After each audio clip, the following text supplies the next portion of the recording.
প্রতিটি আন্দোলনের পেছনে থাকে একটি সাহসী হৃদয়।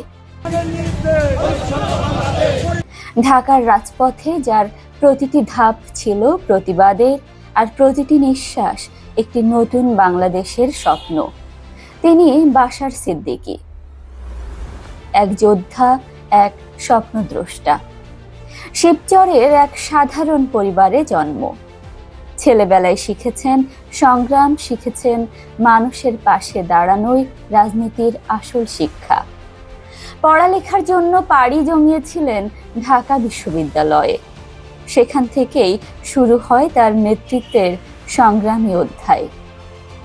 ঢাকা বিশ্ববিদ্যালয়ের রাজপথে যখন দমন, পীড়ন আর অন্যায়ের বিরুদ্ধে লড়াই হচ্ছিল, তখনই উঠে এলেন একজন সংগঠক, একজন নেতা, যিনি শুধু নেতৃত্ব দেননি, নিজে রাজপথে ছিলেন সবচেয়ে সামনের কাতারে। তিনি ছিলেন ঢাকা বিশ্ববিদ্যালয়ে ছাত্রদলের সফল সাধারণ সম্পাদক, যার কণ্ঠে প্রতিধ্বনিত হতো একটি প্রজন্মের আকাঙ্ক্ষা। আজ সেই রাজপথের পরীক্ষিত নেতৃত্ব ফিরে এসেছেন নিজের শেকড়ে, শিবচরে। তিনি জানেন মানুষ এখন পরিবর্তন চায়। তিনি জানেন নেতৃত্ব মানে শুধু কথা নয়, মানুষের চোখে চোখ রেখে কথা বলা, সমস্যার মুখোমুখি দাঁড়ানো।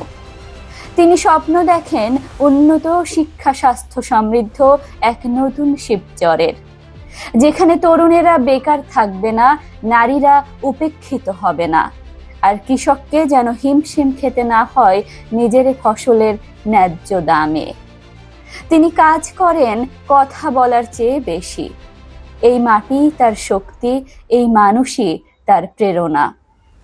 বাশার সিদ্দিকী শুধু একটি নাম নয়, তিনি একটি প্রতিশ্রুতি, মানুষের পাশে থাকার, একটি বিশ্বাস, পরিবর্তনের সম্ভাবনার।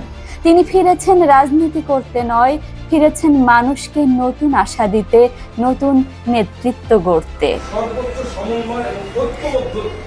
শিবচর এখন তার দিকে চেয়ে একজন যোদ্ধার চোখে ভরসা খোঁজে।